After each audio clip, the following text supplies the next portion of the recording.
Olá, tudo bem com você? Aqui é Matheus da Mediap e hoje eu vou trazer, como prometido, uma aula a respeito de como é que você deve se comportar, como é que você deve construir, como é que você deve fazer um relatório de solicitação. Lembrando que relatório de solicitação de vaga em UTI é diferente de relatório de transferência. O relatório de solicitação de vaga, ele tem que ser um pouco mais objetivo.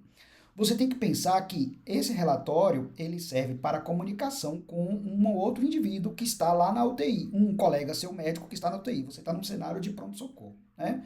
Então, você tem que garantir o máximo de condição para que esse médico ele consiga imaginar como é que está seu paciente de uma forma objetiva.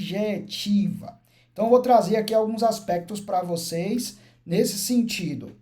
Então, o relatório para que serve? Ele serve justamente para descrever efetivamente como é que está seu paciente e seu médico vai ali imaginar como é que está ele e você tem que estabelecer essa comunicação com ele. Você tem que ser o mais objetivo possível, lembrando que esse médico ele também está sobrecarregado como você no pronto, na UTI.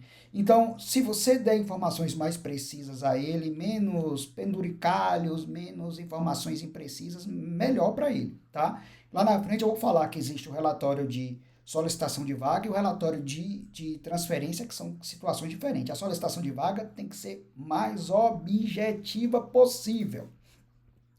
Então, a importância dessa transferência se você fizer um relatório mais sucinto e objetivo, a chance desse relatório ser aceito por um médico assistente na UTI é muito mais fácil, porque você vai dar muito mais precisão para ele e ele vai ficar muito mais propenso a aceitar. Enquanto que se você fizer um relatório não tão preciso, muito prolixo, você pode aumentar a chance dele negar esse relatório, né? Ou por impaciência, vai achar um defeito no seu relatório e ele vai acabar negando. Então, a precisão aqui vai ser importante nesse relatório de solicitação de vaga. Então, garanta todo o suporte e conduta ao seu paciente. São 3 premissas que eu vou trazer para vocês aqui. Essas 3 premissas são fundamentais para que você consiga esse suporte. Primeiro não esqueça de dar suporte ao paciente. Eu canso de ver isso. Chega um paciente crítico no pronto-socorro, as pessoas ficam desesperadas pedindo vaga na UTI e esquecem de dar o suporte e as condutas adequadas aos pacientes. A primeira coisa que está no pronto-socorro cuide do seu paciente. Depois de estabilizado o seu paciente, você o leva ou solicita a vaga para UTI. Tudo bem? A segunda premissa o relatório de solicitação de vaga não precisa ter tudo descrito. Como eu falei, quanto mais objetivo e menos prolixo você for no relatório de solicitação de vaga, botando dados objetivos que faz com que você crie a premissa da solicitação de vaga, melhor. O médico da UTI ele vai avaliar de uma forma muito mais simpática esse relatório mais objetivo do que aqueles relatórios muito prolixos e grandes. Canso de pegar pacientes relatórios com 12 páginas de evolução, né? de transferências, aqueles relatórios grandes, isso gera uma, uma má vontade, né, do médico muitas vezes. E o relatório de transferência deve ser mais detalhado. Aqui que eu falo, o relatório de solicitação de vaga, ele tem que ser mais sucinto, enquanto que o relatório de transferência, quando você for transferir esse paciente, ele sai da sua unidade de pronto-socorro e vai para UTI, ele deve ir portando um relatório mais detalhado, e aí sim com todos os sistemas. A primeira fase do relatório, e isso tanto para o relatório de transferência como de solicitação de vaga, você deve colocar o início e como chegou. Uma sinopse.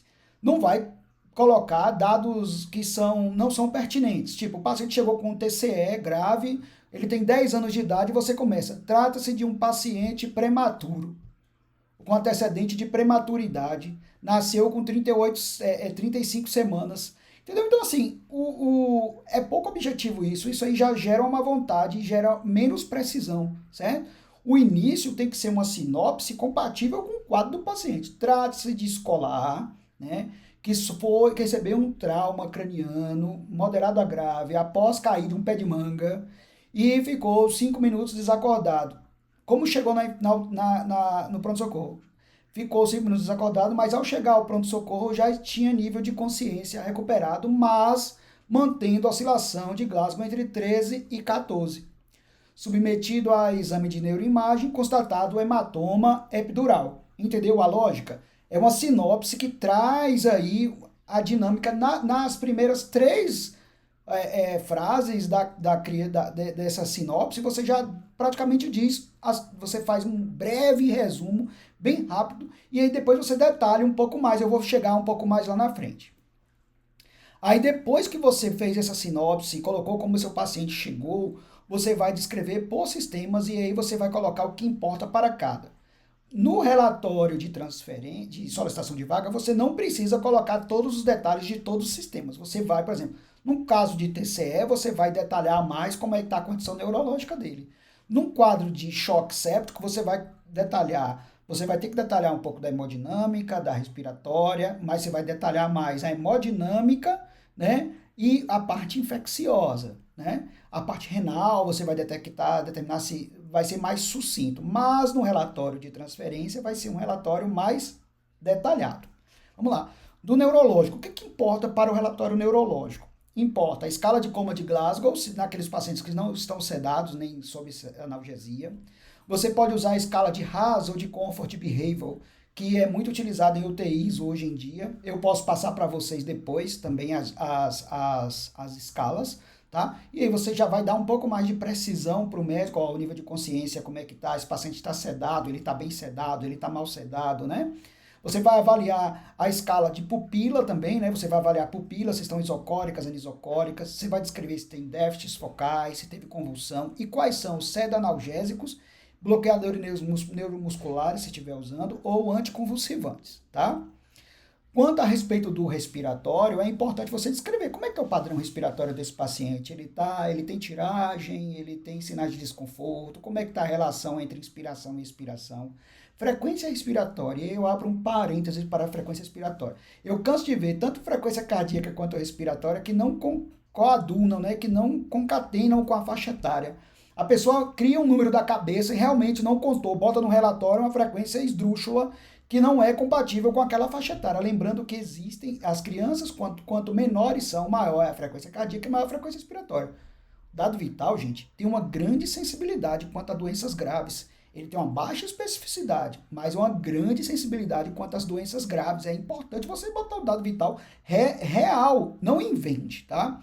A ausculta, se está bem distribuída, se tem redução de murmúrio, se tem crepto, se tem sibilo, como é que está a saturação desse paciente, que oferta de oxigênio você está dando, qual é a FO2. Nos casos de ventilação mecânica, qual é o modo de ventilação, quais são os parâmetros. Ó, pessoal, eu não vou falar tudo aqui porque é muita coisa, mas no e-book está lá tudo descrito, só você preencher no relatório. Esse e-book, mais importante, eu estou falando aqui agora do e-book, né? Esse e-book, quem está no grupo do PS Pediátrico, da jornada do PS Pediátrico, esse e-book você vai salvar ele no seu celular e você vai utilizar esse e-book para avaliação de construção desse relatório. Ele serve não só como construção do relatório de solicitação de vaga, como também de transferência e até para a evolução médica. Isso é um bizu muito bom, é muito bom, esse e-book está muito bom.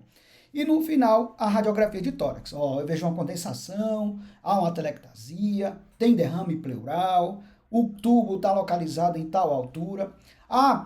Aproveitando aqui, falando do e-book, no e-book tem todos esses aspectos um pouco mais detalhados e eu dou o exemplo.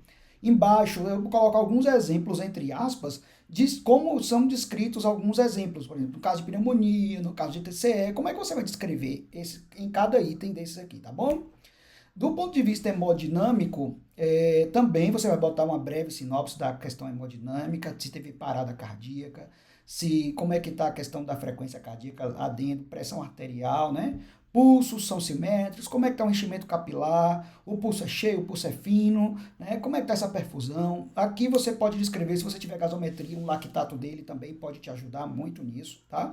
E aí, se está usando alguma droga vasoativa, qual é a dose que você está usando, você já deve colocar aqui também, tá? Tá tudo descrito no e-book. Droga vasoativa, quer ver um erro que eu vou trazer aqui, um bizu aqui para vocês. Droga vasoativa, o pessoal coloca, tá correndo a droga vasoativa em tantos ml por hora. Isso é para adulto, pessoal, tem solução padrão. Em criança não existe isso. Criança você tem que colocar tantos microgramas por quilo minuto. Então é importante que você coloque a dose em micrograma quilo minuto. E aí, no canal do Mediap e no YouTube, tem todas essas aulas lá disponíveis. Se você quiser assistir, tá lá. Bote aí Mediap, aulas médicas no YouTube, e você consegue assistir essas aulas também, tá? Por enquanto elas estão disponíveis lá. É ouro essas aulas, tá? É uma joia gratuita lá no YouTube. Quanto à questão renal, você vai principalmente, ó, criança grave vai diminuir a produção de diurese, né? Então é importante que você avalie inicialmente se tem ou não tem diurese, principalmente sinal de alarme, né? Criança com mais de 6 horas sem urinar já é um sinal de alarme. Está hidratada, está desidratada, né? Se o xixi está pouco, se o xixi está muito, se você conseguiu quantificar, qual é a taxa de hidratação que você está utilizando, se essa pessoa está desidratada, se ela está anasarcada, se tem algum distúrbio hidroeletrolítico, se você já tem função renal, você já pode descrever aqui, tá? Está usando algum diurético, né? Você precisou fazer algum estímulo diurético, você já descreve aqui na parte renal. Na parte metabólica intestinal, vai ser basicamente dieta zero, com a dieta que está recebendo, se é via sonda, se é via oral, se está em dieta zero, se na dieta zero você colocou solução de manutenção, e se nessa solução de manutenção, qual é a oferta de glicose? Se você sabe qual é o TIG? Ah, também tem lá na aula do YouTube, tá? Tem aula lá a respeito de solução de manutenção, tá? Se tem glicemias alteradas, se você precisou fazer push de glicose, se precisou usar insulina, nesse momento aqui que você coloca no metabólico e intestinal. E o hematológico infeccioso. Quando em quadros de infecção generalizada, sepse, choque séptico, como é que está essa questão qual é o foco suspeito, né? Começou com qual antibiótico, coletou hemocultura, não coletou, tem algum resultado parcial, teve GRAM, né? Qual é o leucograma diferencial, tem desvio à esquerda, não tem, quanto é que está alterado as provas inflamatórias, PCR ou VHS. Tem provas virais, tem algum teste rápido viral, teste COVID, influenza, né?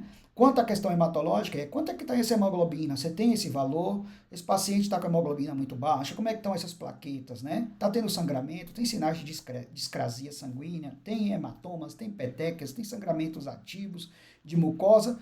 Tudo isso você pode descrever nessa parte do relatório.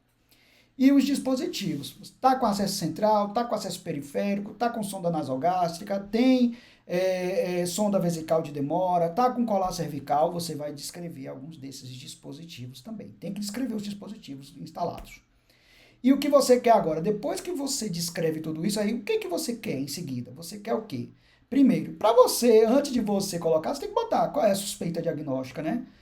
Eu quero vaga de UTI pelo quadro do TCE grave. Então, TCE moderado grave, com hematoma epidural, solicito vaga de UTI. E tem que colocar o transporte. Você está em uma cidade pequena para outra cidade, o correto é que essa criança que tem solicitação de vaga de UTI, ou logo ela tem um potencial de gravidade, ou ela está realmente grave, tem que ser acompanhada por um médico assistente, ou seja, uma unidade avançada. Você tem que pedir unidade avançada. Acima de 300 quilômetros é unidade aérea, inclusive, tá? Mas isso aí é uma coisa a se discutir com a central de regulação do seu estado, tá? Então, isso aqui é muito importante, pessoal, muito importante, muito. Se você quiser, se você gostou desse conteúdo, você, por favor, faça um comentário, pode me chamar aí no privado. Eu sugiro muito que você pare e pense em situações de crianças que você teve que atender e que, porventura, você precisou fazer esse relatório. Rememore isso, relembre isso, para que você... Como é que você faria hoje frente a essas informações, tá? Bem mais objetivos. Vamos debater mais sobre esse tema, porque quanto melhor você fizer o relatório, mais sucesso na sua transferência você vai ter, tá? É muito importante que você faça bem feito o relatório, estabeleça a comunicação, não só para garantir o sucesso da transferência, né, como também para garantia própria, porque você pode incorrer em algumas dificuldades, como, por exemplo, negligência. E nessa circunstância, a negligência é um erro, é um aparato para erro médico, né?